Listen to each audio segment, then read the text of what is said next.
하나님 말씀 사사기 6장 1절에서 10절까지의 말씀입니다. 사사기 6장 1절에서 10절입니다. 사사기 6장 1절 제가 먼저 봅니다. 이스라엘 자손이 또 여호와의 목전에 악을 행하였으므로 여호와께서 7년 동안 그들을 미디안의 손에 넘겨주시니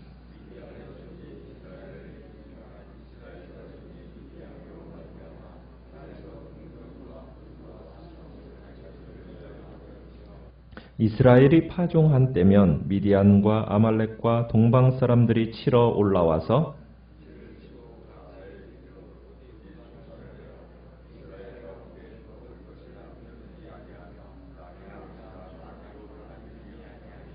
이는 그들이 그들의 짐승과 장막을 가지고 올라와 메뚜기 떼같이 많이 들어오니 그 사람과 낙타가 무수함이라. 그들이 이 땅에 들어와 멸하려 하니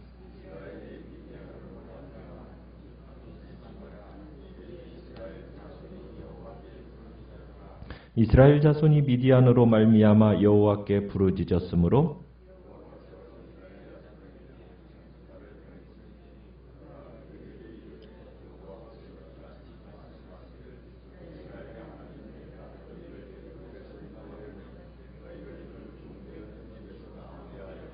애굽 사람의 손과 너희를 학대하는 모든 자의 손에서 너희를 건져내고 그들을 너희 앞에서 쫓아내고 그 땅을 너희에게 주었으며 내가 또 너희에게 이르기를 나는 너희의 하나님 여호와이니 너희가 거주하는 아모리 사람의 땅의 신들을 두려워하지 말라 하였으나 너희가 내 목소리를 듣지 아니하였느니라 하셨다 하니라. 아멘.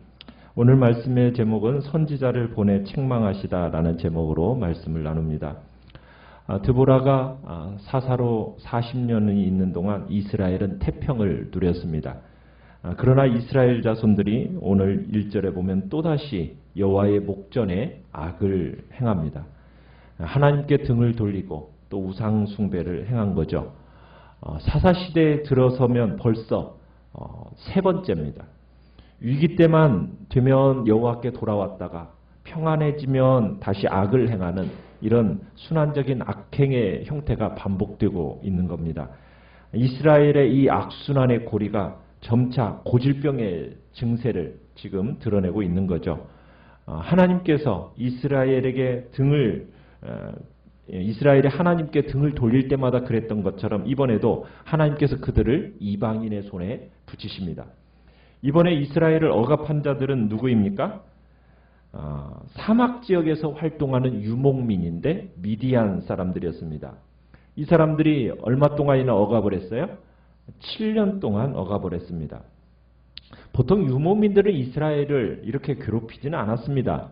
왜냐하면 유목민들은 정착민들이 아니잖아요. 정착된 생활을 하는 사람들이 아니었기 때문에 그냥 보통 때는 광야나 사막 이런 곳에서 활동하다가 그냥 추수 때가 되면 몰려와서 곡식, 토지소산, 약탈 이런 일을 하는 기동성 있는 약탈자들이거든요. 그런데 지금 이 미디안 사람들이 이스라엘을 괴롭히는데 어떻게 괴롭히느냐면 3절에 가보면은 미디안 혼자서 괴롭히는 게 아니죠. 누구와 합세해서 괴롭힙니까? 아말렉 사람들, 그 다음에 동방 사람들과 함께 이제 합세해서 이스라엘을 괴롭히고 있습니다. 7년 동안 억압을 하는데 지금까지 이스라엘이 경험했던 그런 여러 이방인들의 지배 기간에 비하면은 기간은 어때요? 짧죠. 그죠? 짧아요. 7년밖에 안 되는 것 같아요. 그런데 이 7년 동안 그 전에 체험해보지 못했던 고통, 수위가 아주 높은 그런 고통을 경험한 겁니다. 그러니까 지금 시간이 지날수록 하나님이 이방인들을 통한 이스라엘의 징계의 수위가 점점 높아지고 있다는 것을 우리가 볼 수 있는 겁니다. 미디안 사람들은 이스라엘 사람들이 그냥 집에서 편히 살도록 그냥 내버려 두지를 않았어요. 끊임없이 공포와 두려움을 주면서 이 이스라엘 백성들을 폭행한 겁니다. 그러니까 이스라엘 백성들이 집에서 가만히 있지 못하고 미디안 사람들이 막 쳐들어왔다고 하면은 어디로 도망가는 겁니까? 2절에 보면은 산에 뭘 만들어 놨어요? 웅덩이를 만들어 놓고 굴을 만들어 놓고 산성을 만들어 놓고서는 그곳으로 밤에라도 도망칠 수 있도록 피신처를 만들어 놓은 겁니다. 그러니까 이스라엘 사람들이 지금 유목민들이 습격만 있다 하면은 빨리 도피하기 위해서 지금 항상 마음속에 어떻게 보면은 심리적인 압박을 이렇게 느끼면서 살아가고 있는 겁니다. 그러니까 이스라엘 사람들이 체험한 이 심리적인 불안감이라는 것은 굉장히 극에 달했다라는 것을 우리가 볼 수가 있습니다. 근데 미디안 사람들의 이 억압이라는 것이 심리적으로만 끝나지가 않았어요. 이 사람들이 농사를 망쳐버리는 일을 하면서 생존을 위협한 겁니다. 농사를 망치는 방법도 굉장히 잔인했는데요. 이스라엘 사람들이 씨앗을 심어 놓으면은 이 아말렉 사람, 동방 사람들과 함께 연합해 와가지고 아예 4절에 보면은 진을 쳐놓고서는 어떻게 합니까? 체계적으로 그냥 농사를 망쳐놓는 거예요. 추수하면 그냥 일부를 빼앗아가는 정도가 아닙니다. 아예 농사를 짓지 못하도록 이스라엘의 생존 자체를 위협해버린 거예요. 어떻게 그러면 어떤 방법으로 이렇게 농사를 망쳤느냐? 5절에 보면은 수많은 짐승떼들을, 가축떼를 몰고 와가지고 들에 지금 막 한참 풀들이 자라고 있잖아요. 그러면은 그 곡식을 다 먹게 만들어버린 거예요. 그러니까 낙타떼를 무수하게 데려와가지고 낙타떼를 풀어놔 버립니다. 그러면은 그곳에 그냥 가축들이 모든 것을 다 뜯어 먹어버리는 거예요. 그러니 뭐 나만 하는 게 있겠어요, 없겠어요? 없는 거죠. 그러니까 이스라엘 사람들이 지금 굶주리다 못해서 완전히 어떻게 보면 멸종되기를 바라는 것처럼 지금 미디안 사람들이 행하는 겁니다. 그래서 5절 끝에 보면 그런 얘기하죠. 그 땅에 들어와 뭐 하려 했다? 멸하려 했다라고 그러는 거예요. 완전히 멸종되기를 바랬던 것처럼 완전히 그런 식으로 지금 그냥 잔인하게 지금 억압을 해 나가는 겁니다. 그런데다가 농사만 망치는 게 아닙니다. 4절에 가보면은 뭣도 다 빼앗아 갔어요? 양이나 소나 나귀도 남기지 않고 다 빼앗아 가는 거예요. 농사도 망쳐요. 곡식을 빼앗아 가요. 거기다 가축까지 다 빼앗아 가 보니까 지금 이스라엘의 미래라는 것이 생명이 지금 완전히 끊어놓겠다라는 의지로밖에 보여지지가 않는 행위를 지금 하고 있는 겁니다.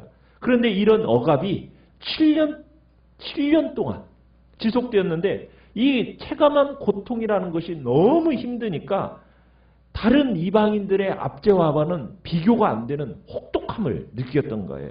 그래서 이 이스라엘 백성들이 7년 동안 심리적으로도 또 경제적으로도 매우 위축이 되면서 더 이상 이제 어찌할 수가 없으니까 6절에 가보니까 그 궁핍함이 어땠더라? 말할 수 없이 심하니까 그제서야 이제 뭐 하기 시작하는 거예요? 여호와 하나님께 부르짖는 거예요. 자, 그 울부짖음이라는 거 너무 고통스러우니까. 그런데 어떻게 보면 회개를 전제한 울부짖음이라기보다는 고통이 너무 심하니까 그 고통스러움이나 울부짖음에 불과했다라는 거예요.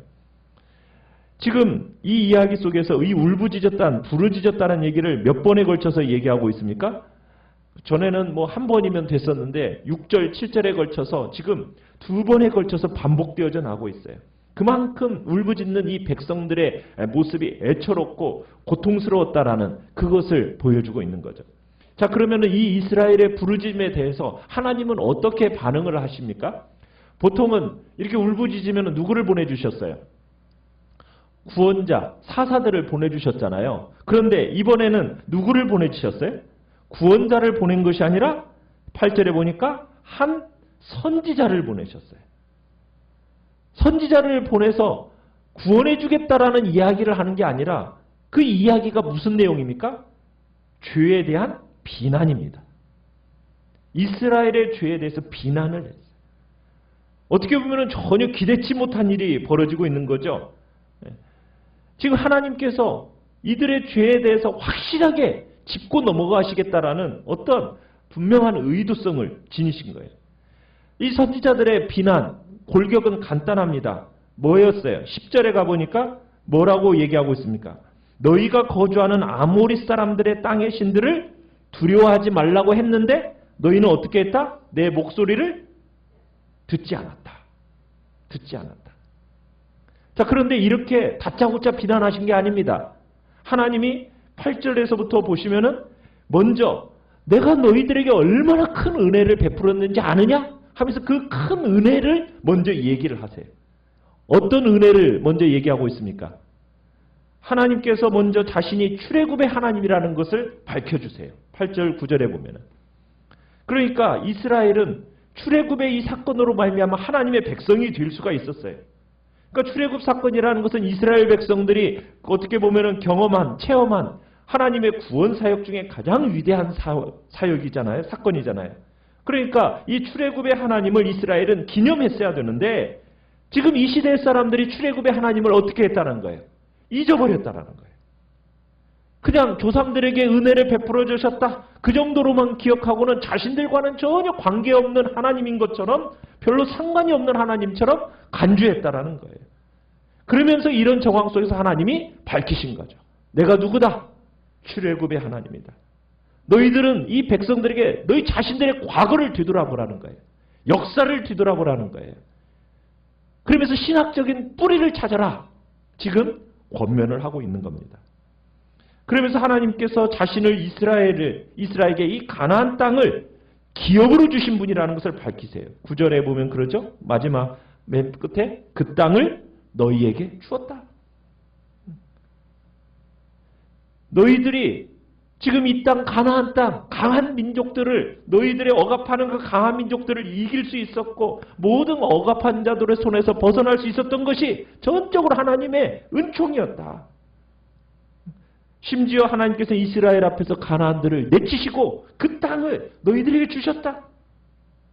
너희들이 싸워서 취한 게 아니라 그 땅은 하나님이 선물로 주신 것이다 하면서 하나님께서 지금 이 이스라엘 백성들로 하여금 출애굽시키시고 가나안 땅을 기업으로 주신 다음 그러면서 그들에게 단 한 가지를 요구하셨던 거예요. 뭘 요구하셨어요? 너희들은 절대로 가나안 땅의 신은 숭배하지 말고 오직 내 말을 들어라. 이게 하나님의 요구였어요. 이런 은혜를 베푸셨을 때 정말 하나님이 베푸신 은혜를 생각했다면 이런 요구가 뭐 너무 과한 요구는 아니잖아요. 그렇지 않습니까? 자신들에게 베푸셨던 하나님의 은혜를 뒤돌아보고 그것을 정말 안다면은 그래 하나님의 말씀대로 살아가는 것이 유일한 선택이라는 것을 그들이 느꼈을 거예요. 자, 그런데 하나님의 그 당연한 요구마저 저버리고 그들은 무슨 일을 행했다라는 겁니까? 그들이 가나안 사람들의 우상을 좇았다는 거예요. 배은망덕한 민족이라는 거죠.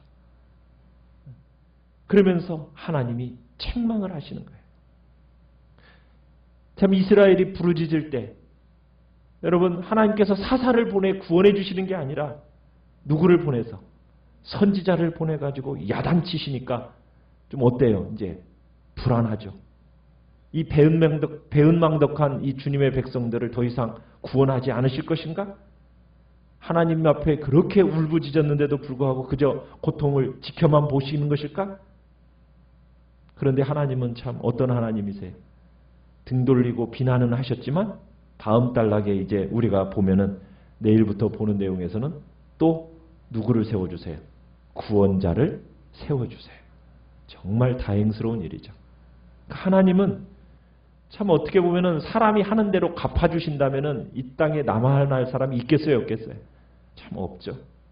하나님은 반역함에도 불구하고 부르짖는 그들의 그 울부짖음을 결코 외면하지 아니하시고 또 하나님께서는 또다시 하나님의 역사를 구원의 역사를 하나님께서는 이루어 가시는 분임을 우리에게 보여주고 계세요. 부르짖음에 신실하게 또한 응답하시는 하나님. 참으로 우리는 그 하나님을 우리가 믿고 신뢰하며 믿음으로 이 시간에도 나아가는 겁니다. 참으로 우리가 붙잡아야 될 것은 바로 이 하나님의 사랑과 그 하나님의 은혜를 우리가 오늘도 붙들면서 주님께서 우리에게 은혜를 베풀어 달라고 긍휼과 자비를 베풀어 달라고 그러면서 우리는 다시 한번 결단해야 됩니다. 내 생애 동안 정말 어쨌든 주 되심을 늘 기억하면서 내가 넘어지거나 흔들리지 않겠다고 이 시간에도 주님 앞에 결단하면서 이 시간 주님 앞에 믿음의 복된 기도를 올리며 나가시길 바랍니다. 오늘 말씀을 생각하면서 기도하시고요.